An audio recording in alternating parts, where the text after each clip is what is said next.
아브라함과 다윗의 자손 예수 그리스도의 계보라. 마태복음은 구약의 모세오경으로 구약을 시작하듯이 마태복음이 구약의 모세오경의 역할을 하는 신약 성경의 출발입니다. 출발하자마자 아주 난관을 실은 맞는 거죠. 발음하기도 어려운 사람들의 계보가 쭉 적혀 있습니다. 보통 처음 교회에 나와서 신약을 읽기 시작하는데 이거부터 만나면 아주 첫 번째 난관부터 이제 만나는 거고, 구약부터 읽었다 그러면 레위기서 가면은 레위기서에서 아주 절망하고 성경 읽는 것을 포기하게 되는데, 첫 번째 아주 기나긴 이름들의 나열들이 시작이 됩니다. 여기서 계보의 계자가 이을 계자여서 뭐 예전 성경에는 세계라 뭐 이렇게 돼 있기도 한데 월드 이런 개념은 아니고 정확히 족보라는 뜻이 됩니다. 그런데 왜 시작을 이렇게 했느냐? 세리 마태가 예수님께 은혜 받고 예수님을 쫓아다니며 기록을 하기 시작하는데, 세리였으니까 굉장히 좀 숫자에 밝은 그런 기록들이 다른 복음서하고는 다르게 돈을 굉장히 미세하게 표현한다거나 이런 특성들이 있는데, 마태가 이렇게 족보부터 왜 쓰는 것이냐 하는 것이 궁금증이 되죠. 유대인들은 족보에 없는 사람을 이렇게 취급을 안 합니다.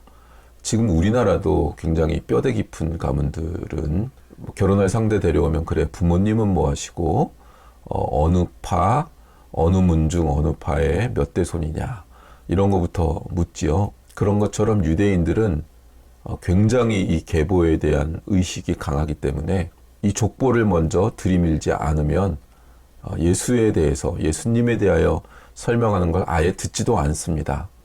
이 예수님이 의미가 있는 족보에 의미가 있는 존재로 오셨다라는 것을 증명해내야 되기 때문에 마태는 이렇게 족보부터 기록을 하고 있는 것입니다. 그러니까 이 말은 무슨 말이에요?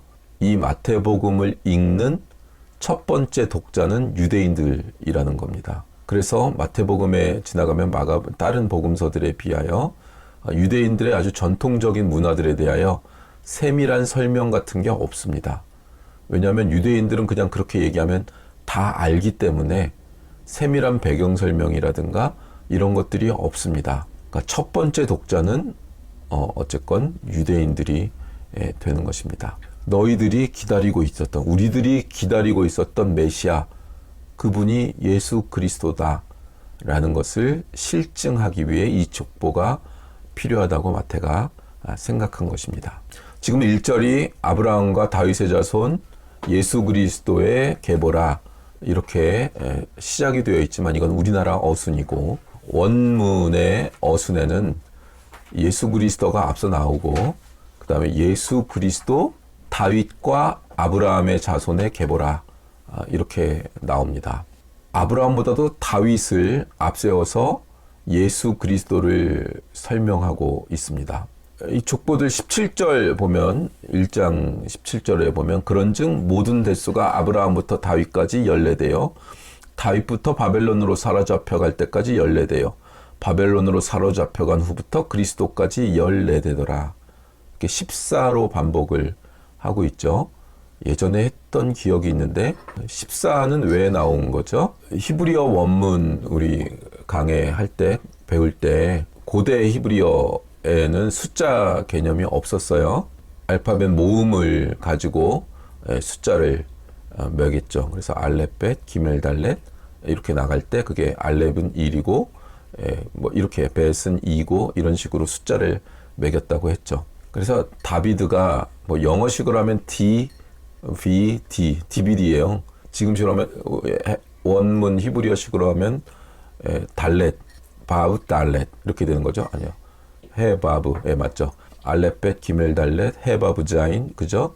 그러니까 1, 2, 3, 4, 5, 6으로 하면 숫자 값이 데이비드잖아요. 영어로 다윗이 데이비드잖아요. 다윗이 DVD, 그러니까 달렛, 바브 달렛인데 숫자 값으로 하면 4, 6, 4예요. 더하면 14가 나오죠. 그러니까 14대로 끊는 거는 다윗 같은 왕 메시아를 우리가 기다리고 있지 않았느냐. 예수님이 그 아브라함의 계보에서 나서 다윗의 후손으로 14대씩 정확히 떨어지는 이 세 가지로 세 번으로 정확히 떨어지는 다윗의 자손으로 오신 분이다. 하나님의 말씀이 다윗에게 사무엘하 7장에서 다윗 언약으로 언약을 맺으시잖아요.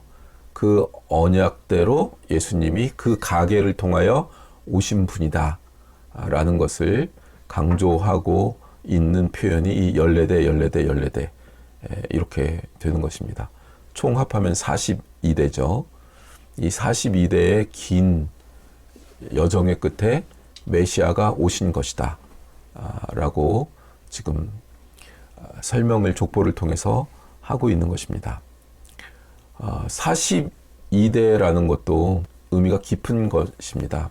여러분, 출애굽을 하고 진을 쳤던 장소들이 있어요. 40년 동안 광야 생활을 하면서 진을 친다고요. 그 민수기 33장에 진을 친 곳이 나옵니다.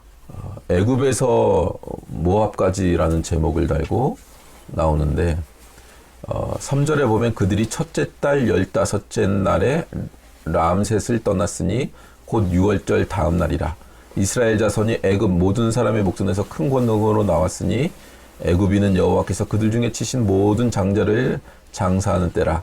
이렇게 쭉 지나서 5절 이하에 람셋을 떠나 숫곳에 진을 치고 숫곳을 떠나 광야 끝 에담에 진을 치고 에담을 떠나 바알스돈 앞 비아하롯으로 돌아가서 믹돌 앞에 진을 치고 이러면서 홍해를 건너고 마라 엘림 이런 데를 지나서 홍해를 건너고 홍해가를 지나 신광야로 가고 쭉 하면서 기브로 탔다 아와를 떠나 하세롯에 진을 치고 하세롯을 떠나 림마에 진을 치고 해가지고 가나안에 들어올 때까지의 진치고 떠나고 진치고 떠난 숫자를 세어보시면 42곳이 됩니다. 마지막 42번째 가나안에 들어오는 거예요. 예수 그리스도가 오신 게 아브라함부터 다윗까지 14대, 다윗에서 바벨론 포로로 끌려간 때까지 14대, 바벨론 포로, 광야 생활이죠. 바벨론 포로에서 가나안에 들어갈 때까지 14대, 가나안에 들어가는 그 목적을 이루시기 위하여 온 분이 예수 그리스도다 하는 것을 이 14로 끊어가지고 마태는 요약해서 정리를 해놓고 있는 것입니다. 실제로는 이 1절과 이 족보 안에 굉장히 많은 것들이 담겨 있죠. 깊은 얘기가 담겨 있고 신구약의 역사가 응축되어져 있는 것입니다. 그렇다면 아브라함과 다윗의 어떤 차원에서 예수님을 소개하는 중심이 되는가 하는 것이 이 마태복음 1장에서의 초점이 됩니다. 창세기 13장으로 가보시면 아브라함부터 왜 이렇게 기록이 되었는지 보면 창세기 13장 14절 이하가 이렇습니다. 롯이 아브라함을 떠난 후에 여호와께서 아브라함에게 이르시되 너는 눈을 들어 너 있는 곳의 북쪽과 남쪽 그리고 동쪽과 서쪽을 바라보라. 보이는 땅을 내가 너와 네 자손에게 주리니 영원히 이르리라. 내가 네 자손의 땅에 티끌 같게 하리니 사람이 땅의 티끌을 능히 셀 수 있을진데 내 자손도 세리라. 아주 잘 아는 하나님이 처음 아브라함에게 나타나셔서 약속하시고 그 다음에 이제 번창해서 롯과 이제 막 양들이 많으니까 서로 풀 먹는 거 가지고 싸움이 일어나서 갈라지고 롯은 아주 멋진 땅으로 소돔과 고모라 땅을 보고 가고 아브라함이 이제 어떤 길로 갈까 할 때 동서남북 어디든 네가 눈으로 보고 발로 밟는 땅 그 모든 곳이 네 땅이 되게 하고 그 다음에 네 자손이 이렇게 티끌처럼 많아진다. 셀 수도 없이 많아지게 한다. 라는 그 약속을 하신 13장의 언약의 말씀입니다. 근데 여기 지금 이 16절에 있는 바와 같이 내 자손들이 하늘의 별 같고 바다의 모래 같으리라. 요 말씀을 갈라디아서에서 이런 식으로 표현을 하고 있다는 것을 좀 봐야 돼요. 갈라디아서 3장 15절 형제들아 내가 사람의 예대로 말하노니 사람의 언약이라도 정한 후에는 아무도 폐하거나 더하거나 하지 못하느니라. 이 약속들은 아브라함과 그 자손에게 말씀하신 것인데 여럿을 가리켜 그 자손들이라 하지 아니하시고 오직 한 사람을 가리켜 내 자손이라 하셨으니 곧 그리스도라. 그러니까 지금 16절에 내 자손하고 약속을 내 자손들이 많아질 거라고 약속을 하는데 자손들이라고 복수로 표현을 하지 않고 단수로 표현을 했다 이렇게 사도 바울이 말하고 있는 거예요. 그러니까 사도 바울의 이 모세오경을 통째로 외우고 있는 사도 바울의 깊은 통찰을 볼 수가 있는 거죠. 복수가 아니었다. 아브라함하고 약속할 때 단수였다. 자손이 곧 예수 그리스도를 말하고 있기 때문에 자손들이라고 안 하고 자손이라고 했다. 이 얘기를 하고 있는 거예요. 이 아브라함과 한 약속은 아브라함 네 자손이 풍성하고 융성해지도록 할 것이다 라는 그게 초점이 아니라 그 복을 이룰 존재로 오실 예수 그리스도 때문에 너에게 이 약속을 하는 것이다 라고 얘기하시고자 하는 의도가 담겼기 때문에 단수로 표현하셨다 이렇게 사도 바울이 지적하고 있는 거예요. 인간이 초점이 아니고 아브라함 잘 되게 했다가 초점이 아니고 복의 근원이 되게 하시는데 그 복의 근원을 완성시키는 존재로서 예수 그리스도가 오신다라는 게 그 안에 담겨 있다고요. 그러니까 이 자손이라는 뜻도 예수 그리스도요. 티끌처럼 많아지는 것도 예수 그리스도의 자손이라고요. 구약의 처음 출발부터 그래요. 처음 출발부터. 오직 예수 그리스도를 향해 있다고요. 우리 인생의 모든 시간과 모든 영혼의 존재의 모든 것은 예수 그리스도를 향하여 있어야 된다고요. 하나님이 우리를 잘 먹고 잘 살게 하려고 그런 복을 주시려고 우리를 하나님 자녀 삼으신 게 아니라 예수 그리스도를 향하여 살라고 우리에게 주신 시간과 인생이라고요. 여기서 벗어나는 건 죄라고요. 내가 잘 먹고 잘 살려고 하는 것이 초점이 아니라 하나님 나라가 임하게 되고 하나님의 뜻이 이루어지게 되는 존재로서 그것을 이루는 존재로서 오시는 예수 그리스도가 초점이라고요. 우리가 돈을 벌고 자녀 양육을 잘하고 자녀가 교육이 되고 훈련이 되고 하는 것들의 모든 초점은 예수 그리스도라고요. 아브라함의 자손이 아주 많아져서 풍성하고 융성한 가문을 아주 그냥 자자손손대대로 아브라함이 유명해지는 게 목적이 아니라고요. 그 얘기를 하고 싶은 거예요. 다윗의 경우도 똑같습니다. 이 1장이 지금 아브라함과 다윗의 자손임을 얘기하는 것은 족보상 순서대로 예수님이 그 자손의 뒤에 있다라는 얘기를 하고 싶은 게 아니에요. 아브라함과 다윗의 자손, 그 족보라는 것이 어떤 공통점과 예수님이 오신 것에 힌트를 제공하고 있기 때문에 아브라함과 다윗을 얘기하는 건데, 신학에서 가장 중요한, 그러니까 신학적으로 가장 중요한 것이 언약 신학인데, 그 대표적인 언약이 아브라함하고 아브라함의 등장에서부터 13장 이 언약하고 사무엘하 7장의 언약, 다윗 언약, 이 두 가지가 아주 면면이 흘러나오는 예수 그리스도가 오신 이유가 되기 때문에 아브라함과 다윗을 등장시키고 있는 거예요. 이 언약을 이루기 위해 예수님이 오셨다는 분명한 메시지를 주기 위해서 아브라함과 다윗을 이용하고 있지, 아브라함과 다윗처럼 위대한 무엇, 아브라함처럼 뭐 아주 잘 살았잖아요. 대기업을 이뤄서 자녀 손손 아주 그냥 대대로. 그런 아브라함이 신을 믿으면 아브라함처럼 잘 살 수 있고, 신을 믿으면 다윗처럼 왕이 될 수 있고, 그걸 드러내기 위하여가 아니라고요.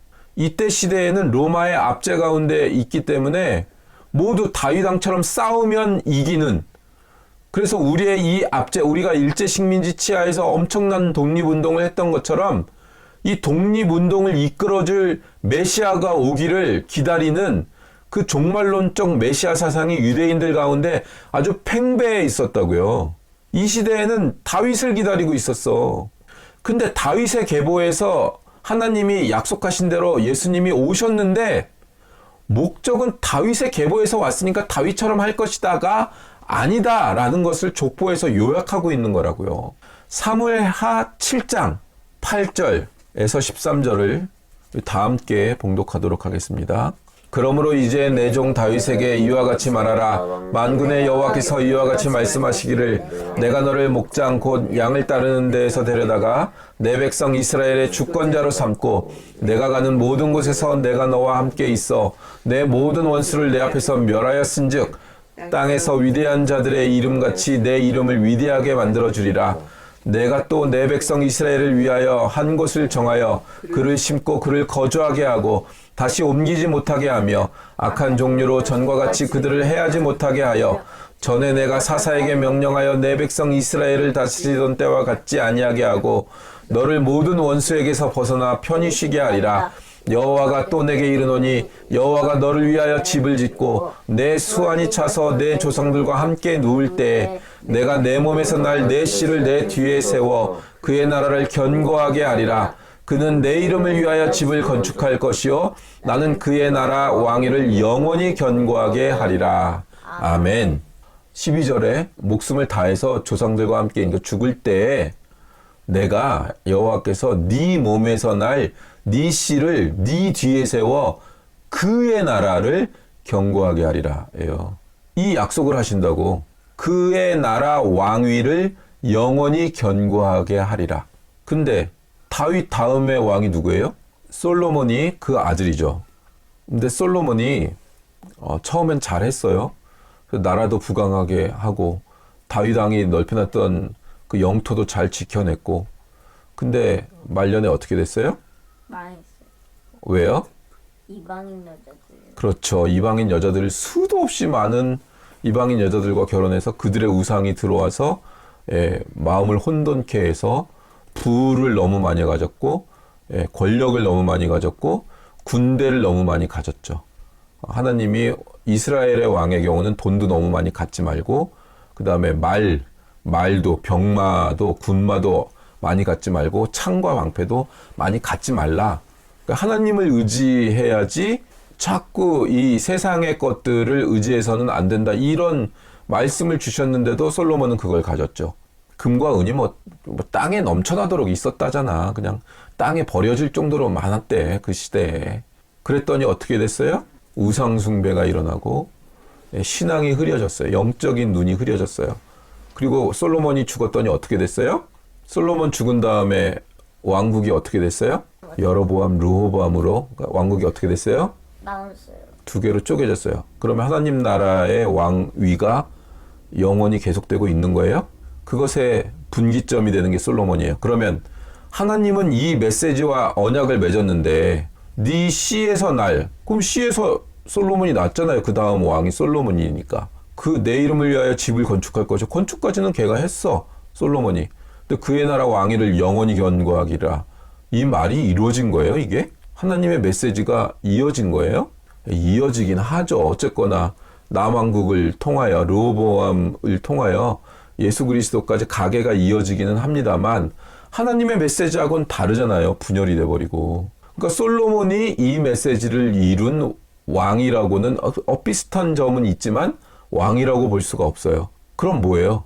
예수 그리스도를 통하여 이 말씀을 이루시겠다는 게 되는 거고 실제로 예수 그리스도를 통하여 이 말씀이 이루어지는 거예요. 그 얘기를 하고 싶은 거예요. 그 얘기를. 다윗에게 언약을 맺으면 다윗과 언약을 맺어야 되잖아요. 근데 표현이 어떻게 돼요? 네가 날 씨가 교회를 건축하고 그러니까 내 이름을 위하여 집을 건축하고 그의 나라 왕위를 영원히 견고하게 하리라. 그 자손하고 약속을 하신대요. 아니 다윗하고 약속을 해야지. 다윗 잘되게 해주시는 거고 다윗을 드러나게 하려면 다윗하고 언약을 맺어야지. 그의 자손을 낳게 할 거. 너의 자손을 네 씨에서 낳게 할 건데 그하고 언약을 맺는데요. 영원히 그의 왕위를 영원히 견고하게 한대요. 그건 솔로몬을 통하여 이게 이루어진 건 아니잖아요. 이미 아브라함에게 한 약속, 다윗에게 한 약속 안에 예수 그리스도가 내포되어 있다고요. 진짜 이걸 이루신 분은 예수 그리스도라는 이야기가 내포되어 있다고요. 그게 신약에 와서 지금 마태복음 1장이 되는데 16절에 가서 보면 야곱은 마리아의 남편 요셉을 낳았으니 마리아에게서 그리스도라 칭하는 예수가 낳으시니라. 이렇게 돼 있어요. 근데 우리 마태복음 1장을 보면 아브라함이 이삭을 낳고 이삭은 야곱을 낳고 이렇게 낳고 야곱이 유다와 그의 형제들을 낳고 유다는 여자가 등장하는 경우에도 유다는 다말에게서 베레스와 세레를 낳고 그러니까 유다는 낳고 이렇게 돼야 돼요. 근데 지금 16절은 어떻게 돼요? 야곱은 마리아의 남편 요셉을 낳았으니 마리아에게서 그리스도라 칭하는 예수가 낳으시니라 하고 분리를 시켜요. 마리아하고 그 앞에 있는 사람들하고 원래는 요셉이 예수를 낳으니라 이렇게 돼야 되는데 마리아에게서 그리스도라 칭하는 예수가 낳으시니라 이렇게 되는 거예요. 마리아는 다윗의 계보가 아니에요, 지금. 근데 이 요셉이라는 사람, 이름도 의미가 있는데 예수님을 낳은 마리아의 남편은 요셉인데 그 요셉의 아버지 이름은 야곱이에요. 이것도 시간이 되면 풀겠지만 야곱 요셉에서 예수 그리스도로 이어진다고요. 이 이름도 이렇게 배치가 됐겠어요? 의미가 있을 수 있겠죠. 그죠? 야곱, 요셉, 그리고 예수 그리스도로 이어진다고요. 신약에서도 예수님이 나올 때. 그러니까 이거는 이 족보의 흐름과 상관없는 마리아라는 여자가 예수님을 낳을 건데 그 시대에 하나님이 보시기에 그 신앙과 그 믿음과 그 하나님을 향한 마음이 귀했던 신앙인 중에 마리아라는 여자를 통하여 예수님이 이 땅에 오시기로 하셨는데 근데 언약의 메시지를 이루시기 위해서는 다윗의 계보에서 오셔야만 하잖아요.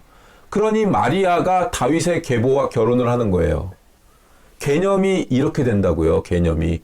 이 족보를 표현한 방식들을 보면 개념이 그렇게 되는 거예요. 아브라함과 다윗이 초점이 아니고 예수 그리스도가 그들에게 한 약속을 이루실 메시아인데 하나님이 약속하신 건 반드시 이루시니까 예수님을 보내시고 메시아를 보내실 건데 그걸 성취할 분은 예수님인데 그러기 위하여 그 예수님이 언약을 성취하기 위하여 아브라함과 다윗의 그 계보와 결혼을 한다고요. 그 계보와 유다 지파와 마리아가 결혼을 한다고요. 그렇게 설명이 되고 있는 거예요. 이 족보는. 여러분들이 결혼하고 여러분들이 사업하고 여러분들이 공부하고 하는 모든 게 이렇게 되지 않으면 다 쓰레기라고. 그게 하나님의 뜻이 이루어지는 게 아니어서 아무리 공부 잘하고 아무리 뭐 영재고를 가고 뭐 예원을 가고 그래도 그게 하나님 뜻과 반대되거나 초점이 벗어나서 그 일이 이루어지면 그건 사탄의 일이 된다고요. 예수 그리스도 안에서 이 일이 일어나야 되는 거예요. 그렇게 될 거예요. 이걸 깨달아야 돼요. 이걸 철저하게 목숨을 걸어야 돼요. 여기에 예수님만이 이 역사를 주장하시고 이 역사를 완성시키시는 분이에요.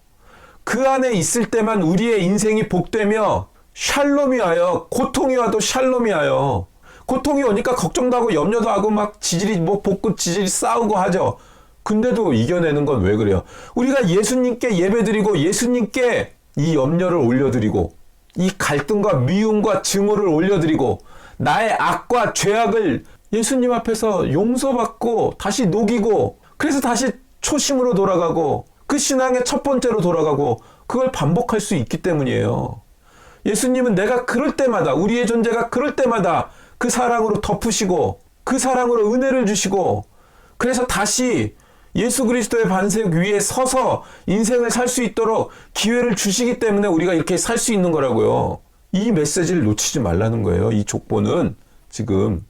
그래서 이 족보와 모든 성경은 우리 인생의 모든 사건, 우리 인생에 떠오르고 결정하고 하는 그 모든 것들은 이 예수 그리스도의 세계 안에 있는 것입니다. 실은 우리가 엇나가는 것도 예수 그리스도 안에 있는 거예요. 두들겨 맞고 돌아오게 돼 있습니다. 지혜롭다면 세월을 아껴서 두들겨 맞는 짓을 안 해야겠죠. 그만큼 죄성이 더 깊어지니까. 두들겨 맞는 일을 할수록 더 세고 더 강하게 두들겨 맞을 수밖에 없으니까. 세월을 버리게 되고 무엇보다도. 이 예수님이 이 땅에 오셔서 무엇을 이루시는가? 우리에게 무엇을 남겨놓으셨는가? 우리가 사는 인생은 무엇 때문에 있는 건가? 요한복음 3장 16절을 다 암송하시죠. 요한복음 3장 16절 그거를 알고 있으니까 17절은 뭘까요, 그럼? 엄마가 읽어주세요. 17절 시작. 하나님의 그 아들을 세상에 보내신 것은 세상을 심판하려 하심이 아니요 그로 말미암아 세상이 구원을 받게 하려 하심이라. 아멘. 아멘. 예수님이 이 땅에 뭐 때문에 오셨다고요? 구원을 받게 하려. 네, 심판을 받지 않게 하고 구원을 얻게 하려 오신 거래요. 그러니까 우리가 예수님을 믿어 구원을 얻은 사람들이라면 얻지 않은 사람들 저거 멸망할 것들 저거 이렇게 되면 유대인들이 하는 짓이랑 똑같은 짓이 돼버리는 거예요. 병든 자를 위하여 오셨고 그들을 구원하기 위해 오셨다고 되어 있어요. 예수님이 이 땅에 오신 것은 병들고 죄 지은 자들, 죄인을 위하여 오셨다. 이렇게 예수님이 직접 말씀하신 거죠. 그러니까 우리에게 남겨진 건 뭐예요? 심판받을 자들을 예수 그리스도께로 옮겨오는 전도를 해야 되는 게 우리의 일이에요. 우리의 일. 근데 전도라는 것도 그냥 뭐 전도지 들고 나가고 예수님 믿으세요 한 번 하고 전도지 나눠주고 뭐 사탕 나눠주고 커피 나눠주는 거 그것도 해야 되지만 실제로는 이 내용 아브라함과 다윗에게 약속하셨던 이 내용 그것을 이루신 분이 예수 그리스도시다. 우리를 복의 근원이 되게 하시며 그것을 이 땅 가운데 구체적으로 이루시기 위하여 예수님이 오셨고 그것을 이루셨다 하는 것을 전하는 것. 어떻게 전해요? 우리는 이미 이것을 이루신 그 내용을 살고 있는 사람들이기 때문에 이 세상에 사는 방식이랑은 다르게 산다. 다르게 사는 것으로서 도가 전해지는 거예요. 전도지 나눠지는 것으로 전해질 수도 있지만 그거는 아주 낮은 수준의 지식이 되는 거고 실제로 그 도가 전해지는 건 우리가 예수 그리스도의 세계 안에서 삶으로 그 세계가 정말 존재하는구나 하는 것을 증명해 내는 것으로 전도가 되는 거예요. 너는 왜 망했는데 그렇게 당당하냐? 넌 나 같으면 죽을 것 같은데 너는 어떻게 그걸 웃으며 견디냐? 이 소리를 들어야 된다고요, 우리가. 난 하나님 때문에 산다. 난 하나님 때문에 당당하다. 이 땅의 것이 핍절하여 내가 빨가벗겨지고 적신이나 뭐 가난이나 권력자가 누르거나 핍박을 받거나 그거에 상관없이 내가 당당한 존재로 있을 수 있는 것. 사람들에게 영향받지 않고 이 세계에 영향받지 않고 당당한 것은 예수 그리스도의 세계 안에 있는 그 믿음이 분명하고 그 세계는 이미 이루어졌기 때문에 나는 그 세계에 속한 사람이기 때문에 이럴 수 있다가 이 세상 속에 증명돼야 되는 거라고요. 그러니 하나님 나라가 어떤 것인지에 대해 깊이 묵상하고 그게 세계관이 돼야 돼요. 자연인으로서 있는 그 세계를 덮어버려야 된다고요. 이 세계관이. 이 나라가. 그러려면 어떻게 해야 돼요? 성경에 기록된 하나님의 나라를 지정의를 통하여 알아야 돼요. 감각이나 감정, 센티메탈한 감정으로 아는 것도 출발점일 수는 있어요. 그건 한 1%에서 5% 정도고 95%는 머리를 써야 돼요. 지정의. 의지를 가져야 되고 이 감정을 훈련해야 돼요. 그냥 감정 그대로 내버려두면 안 되고 훈련된 감정이어야 된다고요. 그냥 막 쓰레기처럼 나오는 감정이 아니고. 그리고 대부분은 이성을 가지고 생각해야 돼요. 논리로 생각해야 되고 이게 치밀하게 훈련돼야 되는 문제예요. 근데 다 감정이 메마르면 신앙이 떨어졌대. 아니 감정이 메마른 것도 훈련의 과정이라니까 그게. 그게 지성이 그걸 알면 감정이 메말랐구나. 짜증도 나는 거야. 짜증을 내면서 짜증도 나는구나. 이렇게 자기를 떨어져서 보게 되는 관점이 있다고. 감정의 모든 걸 안 걸어. 근데 우리 한국교회 성도들은 감정의 모든 걸 걸어요. 그건 한 5% 미만이어야 된다고요. 그거는. 많으면 10%. 90%는 그걸 꿰뚫는 이성, 논리의 힘이 있어야 된다고요. 근데 그건 훈련을 안 받아. 그러니 뭐 조금 힘들면 이단 쫓아가고 조금 힘들면 뭐 어디 뭐 예언 기도한다는 사람 쫓아가고 그리고 끝이야. 훈련은 안 받아.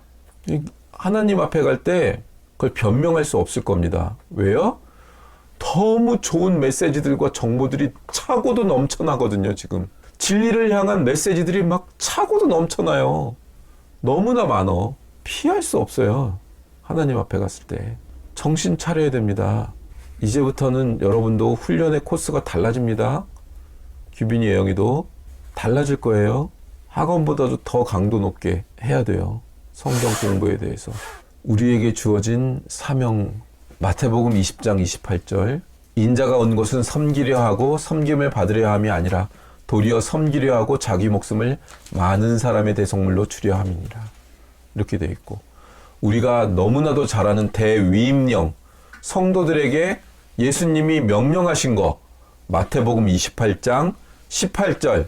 예수께서 나와 말씀하여 이르시되 하늘과 땅의 모든 권세를 내게 주셨으니 그러므로 너희는 가서 모든 민족을 제자로 삼아 아버지와 아들과 성령의 이름으로 세례를 베풀고 내가 너희에게 분부한 모든 것을 가르쳐 지키게 하라.